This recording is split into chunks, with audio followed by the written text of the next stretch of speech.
Welcome to episode 5, Chronicles of UK Salafism and Insider Perspective. This particular episode will look at the year 1994 and events that transpired throughout that period. And I'll start with the 11th of January 1994, when I was elected as chairman of the Brixton Mosque and Islamic Cultural Centre. I will quote from the research document that I referred to in the previous episode that was prepared by Salafi Manhaj and members of the Brixton Mosque, that highlights and articulates the procedures that took place and events that took place at that specific time. So I will quote from page 49 at this stage. Quote, in December 1993, when Abu Sufyan was removed, for a couple of months, some members of his team, the former Shura, were dissatisfied with what transpired. The committee of elders and the arbitrators chose Abdul Haq Baker, and he initially did not want the position as the other Salafis were not involved. The arbitrators responded by saying that the community did want Salafiyah because of its clarity, but they did not like Abu Sufyan's approach. The arbitrators emphasized that if Abdul Haq Baker did not accept the position, there would be more than likely a serious confrontation and possible violence as emotions were running high and there were people waiting in the masjid for a decision. Abdul Haq's Abdul Haq Baker's contention was that the arbitrators had selected 3 individuals who were not Salafi at the time. Abdul Haq Baker was therefore put in a very difficult position which he had to wrestle with and also look at the bigger picture for the community based on what he held to be best at the time. Eventually, the elders became more receptive and had put aside much of their former allegiances with Abdul Malik Trinidadi, Faisal and others, and many others returned to the masjid when progress was being made with the community. Close quote. I recall that occasion very well because I was called to attend the mosque having distanced myself from Abu Sufyan's Shura. As I've mentioned, I was not very happy and did not subscribe to the manner in which they were dealing with the community. Now, when I attended, the arbitrators called me into a private room, which was the sisters area. It was made vacant for that particular purpose, and told me that the non-Salafi contingent of the community had voiced their preference for me to become the chairman, Amir, as they quoted or cited in those days. I declined this and was surprised because my contention was that they were ousting Salafi leadership and Shura, despite the fact I disagreed with their approach, and they were electing a Salafi who had the same beliefs and methodology as those who were outgoing. And they mentioned, as was stated in that document, they preferred someone from within the community who had an altogether different approach to Abu Sufyan. So that took place at that time. The arbitrators were actually agreed on by both parties, and from the Salafi contingent and from the non-Salafi contingent. And so their final decision was accepted. Now, as I developed and grew into the position, I continued with my other activities, my activism at that time. And so on the 28th of January, I see from a cassette that I have in my possession, I delivered a study circle in Croydon entitled Taking Account of Oneself. On the 3rd of April, 94, I have my notes here that I delivered a lecture entitled Paradise or Hellfire, The Choice is Yours in Middlesbrough. And on the 23rd of that same month, I delivered a lecture called The People of Misery, based on our Risala at-Tabukiyya of Ibn Qayyim al-Jawziyya. That was a study circle. Now, another significant event for me at that particular point was a visit to my home from Abdullah Faisal. Abdullah Faisal, as you know, was espousing Takfiri views by this time, by 94. However, to put that in context and his visit to my home in context, it wasn't a threatening visit at all because we had established a relationship prior to this, we worked in Islamia schools, Use of Islam's flagship school together, where I was head of personnel and legal work for Use of Islam.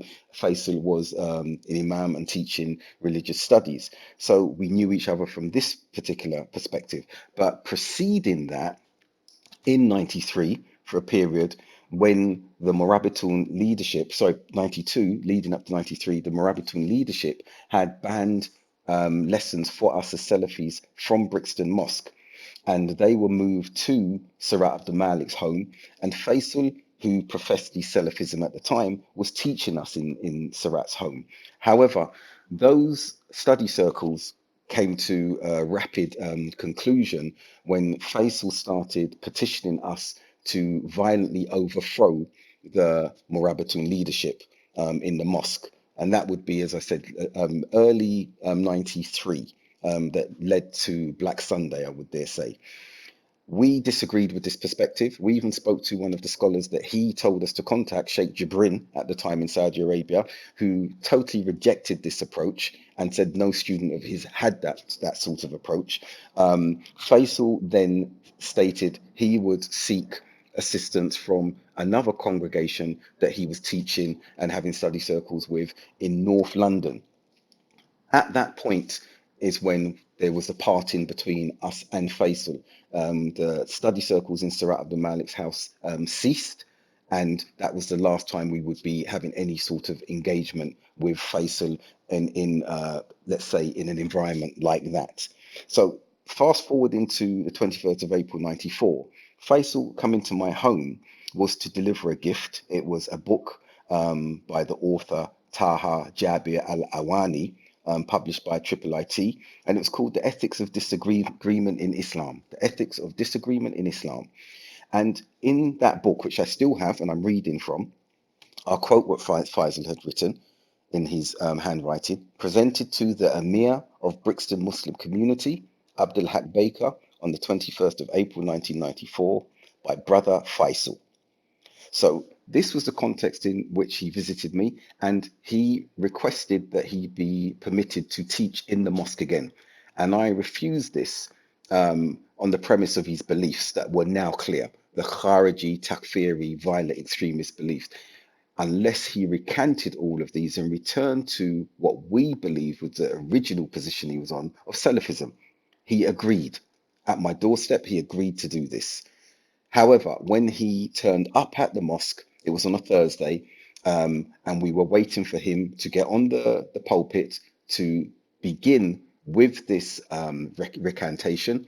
He didn't do it at all. He just resumed his extreme beliefs. So we ended that session immediately. The mic was taken off and he was expelled from the mosque. And that was going to be the case from that point up until this present day now.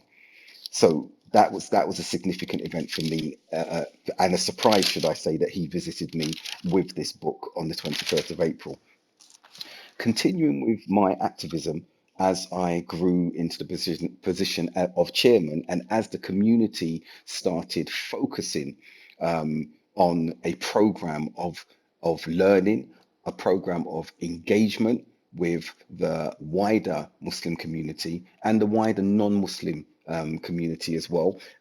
I see that on the 17th of May, my notes here from South Bank University, I did a talk entitled Will You Rest in Peace?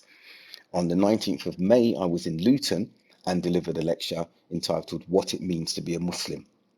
And I'll quote some excerpts from some of these, but this particular one in Luton, I wrote as an introduction: many people today are judging Islam by the behavior of Muslims, which is far removed from the previous and better generations. My obvious reference to the pious predecessors, pious predecessors, Salaf Saleh, in that instance.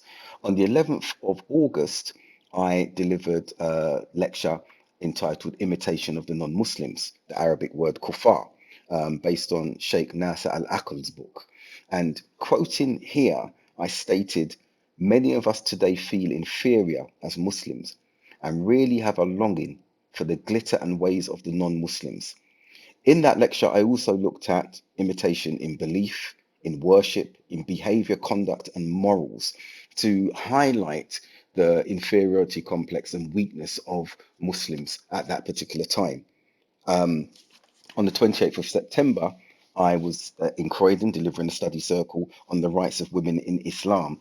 And I want to quote from that as well, due to what is conflated with Islam from culture, the cultural aspects that have seeped in from the Arab world, from the South Asian world, from aspects of the African world, and I talk no other than on a point of contention and disagreement and rejection from many Muslims, rightly so, FGM that we see taking place in some quarters of the Muslim communities. Also, the arranged but forced marriage of young ladies, young women from the South Asian communities. I also talk and refer to none other than the honor killings that have been taking place across some of the communities.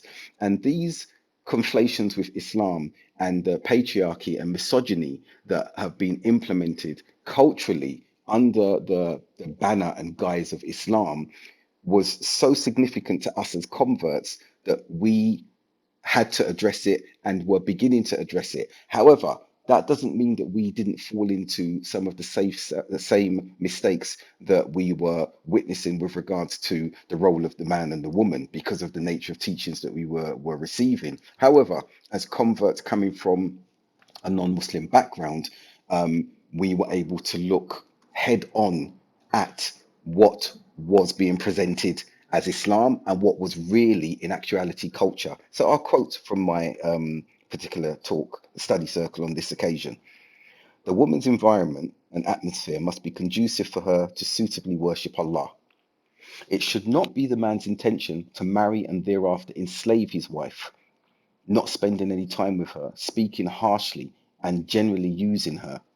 The woman is not, and I underlined not, a commodity, as in the case of the West today with women. The fact that the woman maintains her surname in Islam is confirmation and indicative of the fact that she is not a chattel, not a commodity. Close quote. These are some of my introductory notes to that particular talk on the 28th of September. Continuing with my activism and program throughout that year, on the 19th of October, I was in the University of Bradford delivering a lecture entitled The Key to Paradise. On the 26th of November, I was in Birmingham, Smallheath, and I delivered a lecture entitled Innovation, Good or Bad, Bid'ah, Good or Bad. And I want to pause at this particular point because some of the attendees of that particular lecture are now members of a very divisive cult that I've referred to and alluded to in the previous episodes. And those individuals that were attending, they attended at a time when there was more unity and solidarity among us as Salafis, but there was a distinct absence of individuals who have really fueled this cultism and division and dissension amongst the Salafi communities and beyond. For example, Abu Khadija, Abdul Wahid Alam, was not present up until this point in the Salafi scene, should we say. He was not present. He was not even Salafi. And if you were to ask those of his associates who are with him now, but were present in this lecture and present during the early 90s, if they are truthful, they would confirm this observation that I'm expounding upon now, that Abu Khadija was not around during this particular period. Neither was Hassan Samali, neither were a few others of them, with the exception of Abu Hakim Bilal Davis, Yusuf Bowers. They were present. So if these two individuals were to be asked about the presence and involvement of Abu Khadija, and some of these individuals I've just mentioned, they would attest, if they are truthful, that these individuals were not to appear on the scene for another few years. But I digress.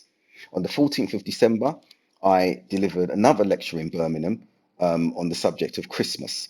And then the one final lecture that I would refer to that I have written on the cassettes in front of me, 1994, but I don't have the day or the month, was a study circle in Croydon again, entitled The Traps of Iblis. So my evidence before me now shows that 11 talks, study circles were delivered by me during 1994. I will refer now to personal study, and I will go chronologically through these as well. And on the 19th of February, 94, I see my notes here on the characteristics of Ahlus Sunnah wal Jama'ah, which were based on recorded lectures of Ali Tamimi. And I want to quote an aspect that we covered on jihad and the false concepts of jihad to juxtapose this with what was taking place at the time with some of the extremist protagonists. Abdul El Faisal, I've already mentioned. Abu Hamza al Misri is another individual I mentioned. Omar Bakri, when he was with Hizb Tahrir, soon to emerge into Al Muhajirun. And then Abu Qatada, when he landed mid 90s, and the teachings that he was espousing then. So, quoting from my notes on the 19th of February, around 1965, that we see that false concepts of jihad appeared again. Quote, takfir of rulers, scholars, and nations in the Arab world on unprecedented levels were being done. The arguments used were basically that where Sharia was no longer predominant and much disobedience to Allah prevalent, the rulers and the populations must have apostated. The conclusion was such that according to this false belief, jihad had to be waged against these rulers and their populations, close quote. Then on the 29th of March, the lessons looked at Aqidah, its linguistic definition, general meaning, religious meaning, the terms synonymous with it. That was for that particular lesson. And on the 19th of April, the lessons continued. From the 3rd, 10th, 17th, and 31st of May, the lessons on Ahl Sunnah wal Jama'ah continued, and I see that my next lesson on that referred to Aqidah, its principles and its derivations, on the 19th of July 94.